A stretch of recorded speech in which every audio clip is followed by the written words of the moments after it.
And we're back, YouTube. So I got the Honda Pilot brakes all test driven and made sure the noise that the customer was complaining about is gone. And it is. That car drives perfect. So right when I was finishing it up, this happened to pull in.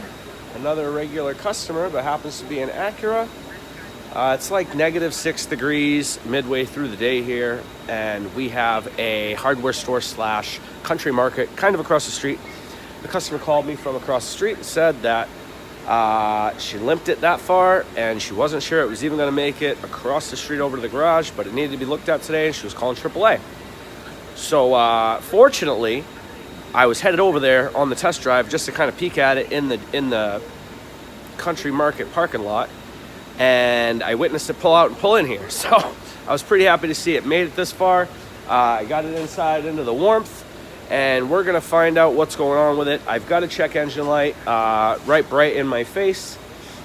So we're gonna break out the scanner. And this is a wireless Autel scanner. I'm just gonna scroll over to Acura if I didn't miss it in the first. Nope, Honda's there, Acura's not.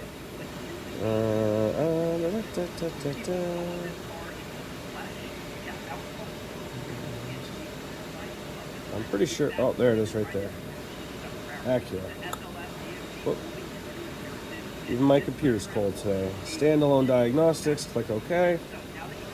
Yeah, okay, bouncing ball, bouncing ball, bouncing ball.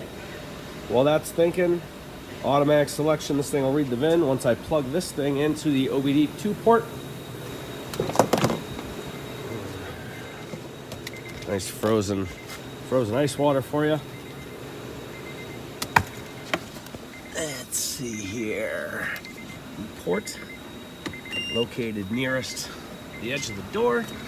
Turn the key to the on position. I'm gonna pop the hood since I'm right here. It felt like a skipping ignition coil, you guys.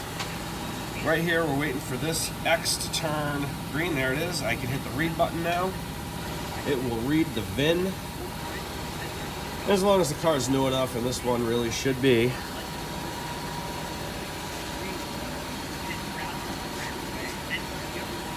Eventually. Yep, that's the VIN. Click OK. Canada, Europe, General, Japan, USA. Well, we're in USA. The steering wheel's over here. But let's just check the door sticker.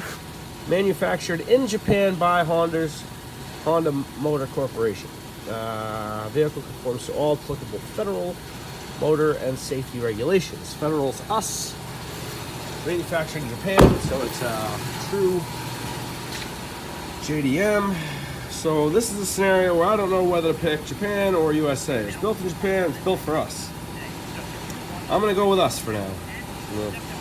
That screws me over. I can always go backwards and try the Japan. I'm pretty sure we're gonna get the same code no matter what. It is OBD2, which stands for Onboard Diagnostics, second version. That is global. Every car made after 1996 has one of these plugs in it somewhere. So we hit diagnose and we hit auto scan, and we're gonna go all systems. You don't have to do that. I just do because why not find out everything this thing knows about that there car.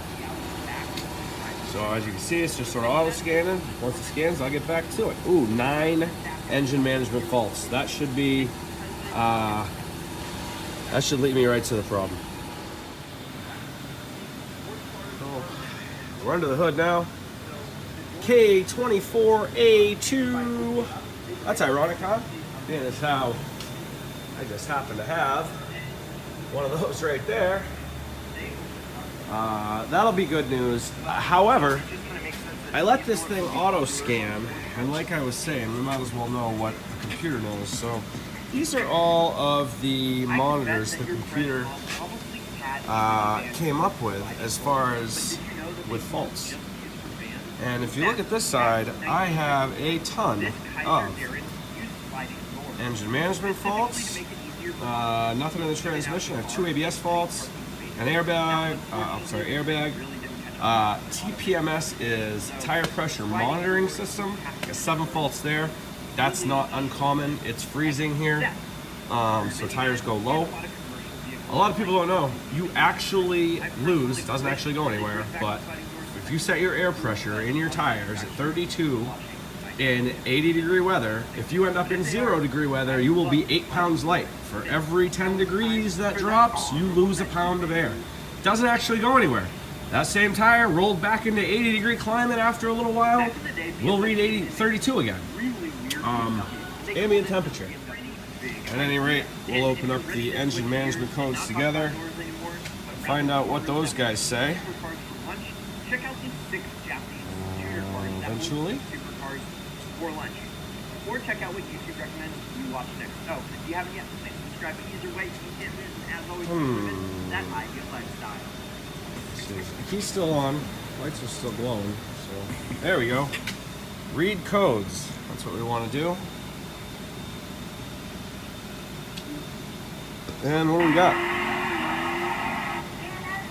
PCM internal control module kept alive error.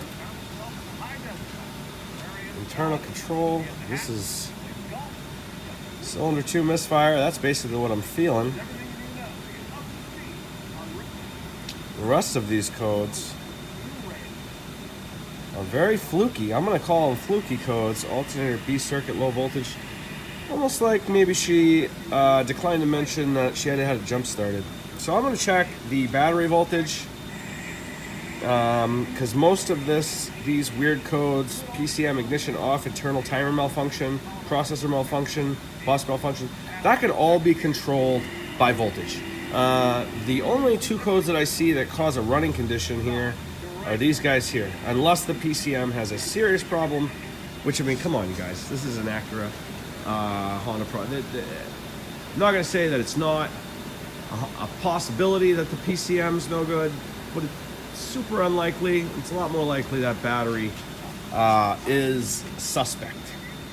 So I'm going to start, being as how I have another k24 here, I'm going to start by grabbing an ignition coil out of one of those motors and just tossing it in.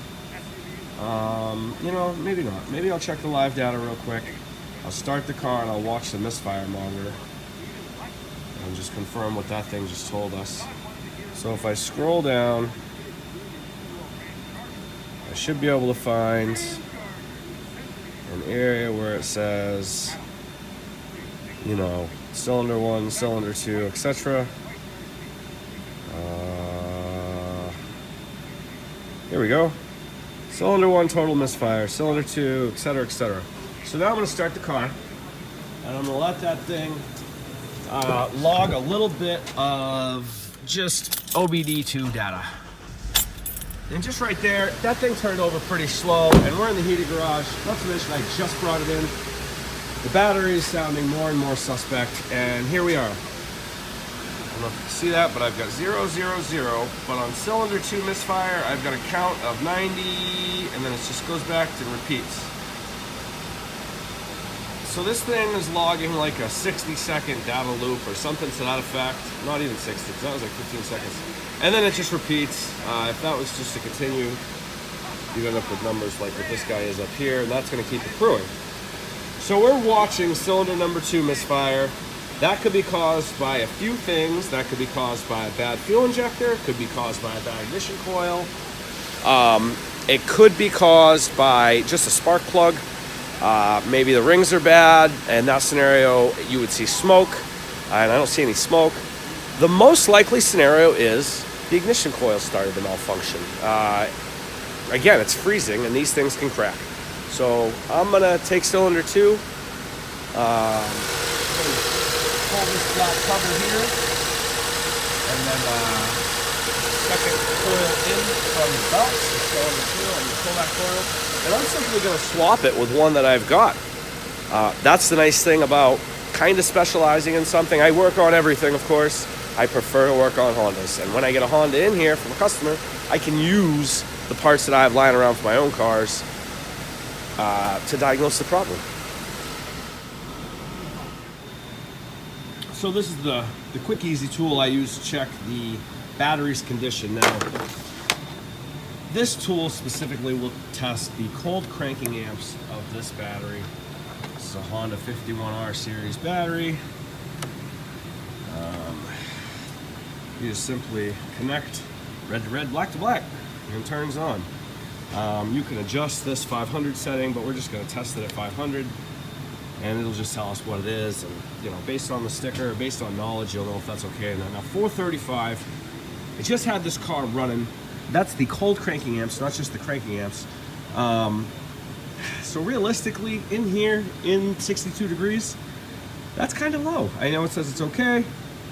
We put that guy back outside and it might barely start this car. And I think that's what the history in the Autel is recording, is that overnight, the car starts in the morning. It's a Honda, so it still starts. However, all those codes are kind of letting you know, hey, you need this looked at before it doesn't start. So yeah, I'm gonna recommend that we replace the battery, but in the meantime, I am gonna diagnose the skip, the engine misfire, or at least attempt to, by throwing a used coil at it from my parts bin, and that will only take a moment, and we'll know if that fixes it or not. And if it does, then I can, you know, call the customer and give her options. Do you want to do 4 spark plugs and a coil? Do you want to just do a coil? Do you want to throw a used coil at it for cheap money? I mean, I've got options, so be right back with you. Okay, well, I've got that ignition coil and number 2 spark plug out, and the spark plug looks terrible. Now, I tried to steal an ignition coil. I wish this would focus. You have to take my word for it. It looks terrible. I tried to steal an ignition coil from the K24 and the K20 that I've got, and they both take the same coil as each other. However, this car is too new, and the plug for the coil is slightly different. They changed it, so that way they could sell you a slightly more expensive coil, probably. I have no idea.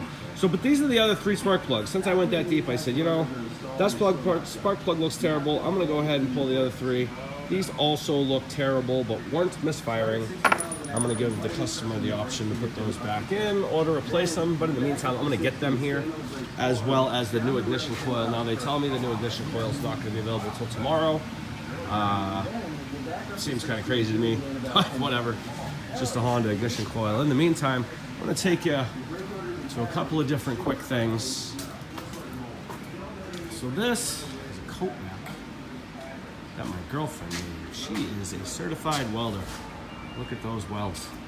She actually had to make this for one of her classes to kind of wrap up the year, so to speak. I think it was a welding for the artist class. So she asked me if I had any ideas as to what she could weld together to make art. And I said, well, I don't know, I'm not an artist, but I could sure use a nice coat rack in the garage, and you can hang anything you want on there. It will not fall down. It's an old trailer rim. That's a drive shaft, and then some Chinese-made horseshoes that I wouldn't throw because they're made in China. Can't trust anything from China. That one could weigh 3 ounces more than that one. Who knows? Anyways, this is a piece of metal that she actually was 2 pieces of metal, and they were straight, and she had to weld in the middle. And then this is bent because in order to test the rigidity and strength of her weld, they bent the metal. And what they're looking for is for it to not have any cracks, and it does not. So she kept it. And then she was starting to get sad because it started to rust. Christmas is next week, and I didn't buy her anything. So I figured I could clear coat it. Really wrap it up in that brake box it's on top of. She'll open it up and go, what the hell is this? And I'll go, surprise, it won't rust anymore. And hopefully, you'll see that kind of stuff is sweet. Alright. Hopefully I nailed it. I don't know. You guys be the judge. Over here on the motor swap project, finally, I got a package. This is the clutch that we've been waiting on, so I can put the clutch back on the motor. This is that $50 eBay clutch. And then also, I went out and got the tap and what I'm going to use as a fix for that coolant port.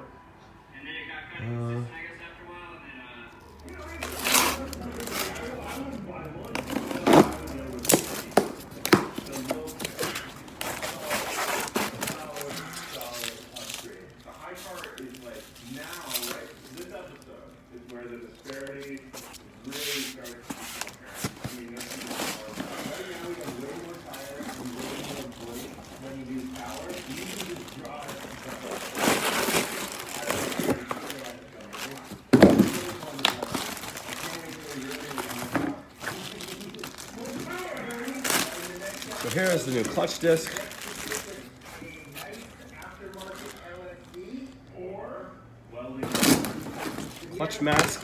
Clutch max, I'm sorry. We got a little installation guide here. Probably won't be taking much attention at that. Here is the new throwout bearing. And this is almost kind of the reason why I decided, you know, we really need a new clutch. Between the old throwout bearing and the old pressure plate, here's our new Clutch Max pressure plate. All this packaging, boxes inside of boxes inside of boxes. This is the clutch alignment tool, and of course the pilot bearing for the back of the crankshaft. It looks like a wedding ring. It's very important to install that because the motor was an automatic motor. It does not have one. You can of course put the clutch in without this bearing and you'll get all kinds of weird chattery stuff and just nonsense. So make sure you put this bearing.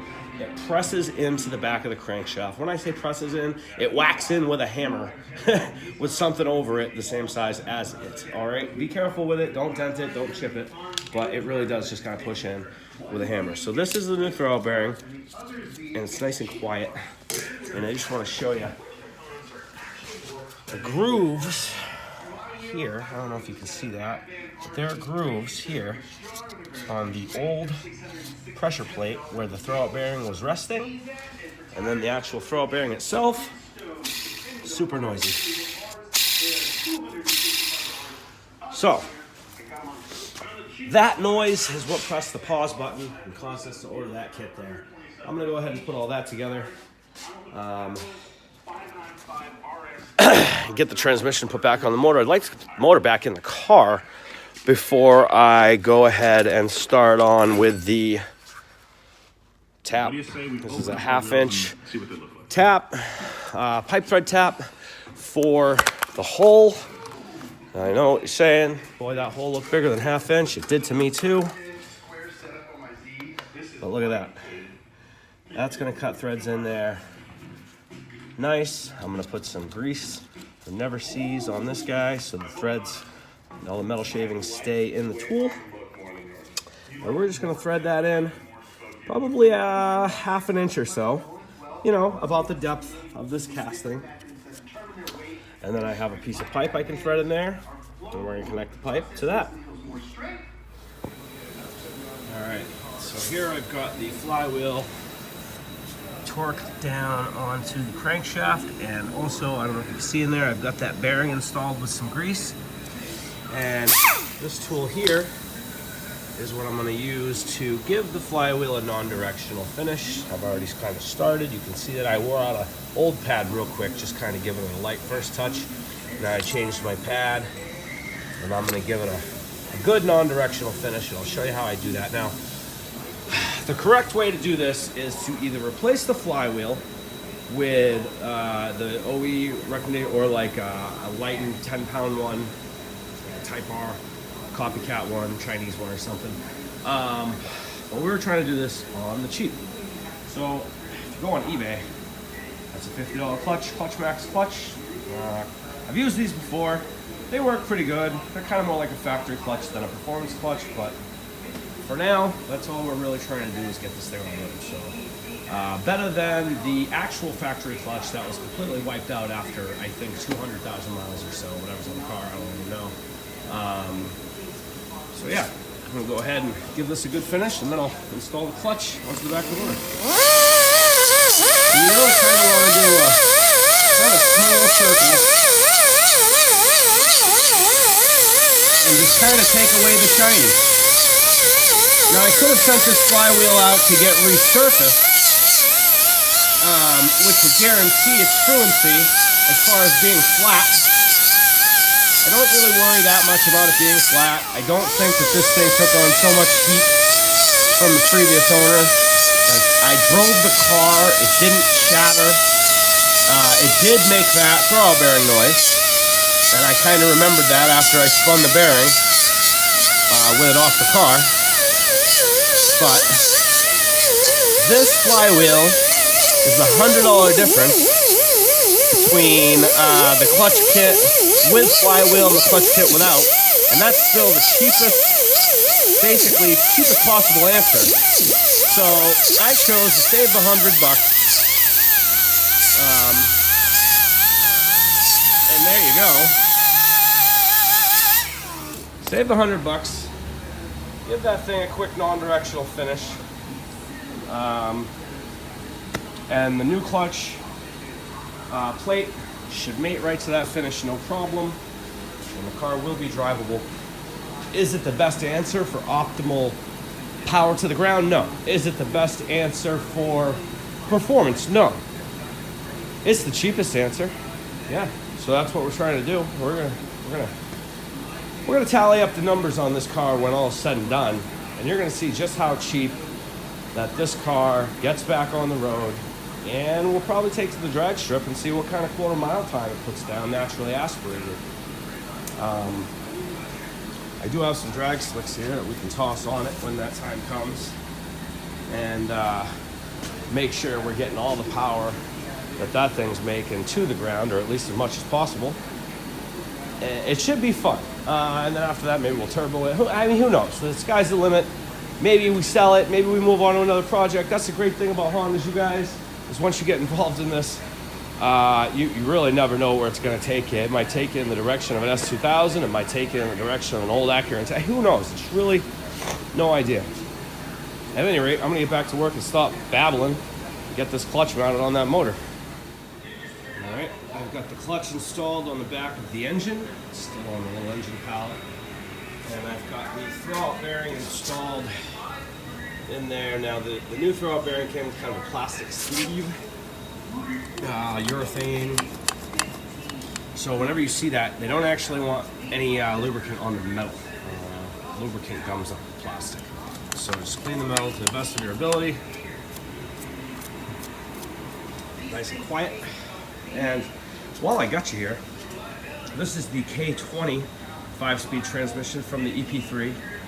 That is an H22 transmission out of a 2001 Honda Prelude.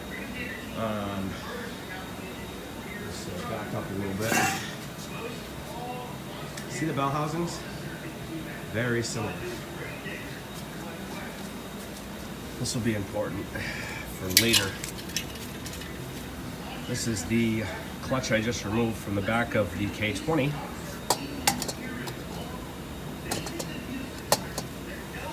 Actually splines right onto the H series transmission. Now, I know there's a lot of H to B guys out there, and I've heard that you can use the K and use the adapter to B transmission. But now I'm sort of wondering if you can K to H. We'll use that transmission in the Honda Prelude with a K-Series motor. Anyways, that's stuff for the future.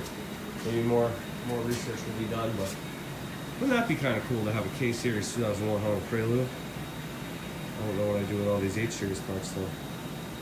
Anyways, back to work. Real chatty today. So here we are. We mounted the transmission back to the motor. I'm putting the motor back in. Sorry, I did a lot of that off camera. I say a lot. It was 10 minutes. Literally popped the transmission out of the motor, jacked it up, put it in position here. I don't have any of the mounts lined up yet. I started putting this mount back on the transmission. I'm looking for that mount there. Figured I better grab the camera before I get too far.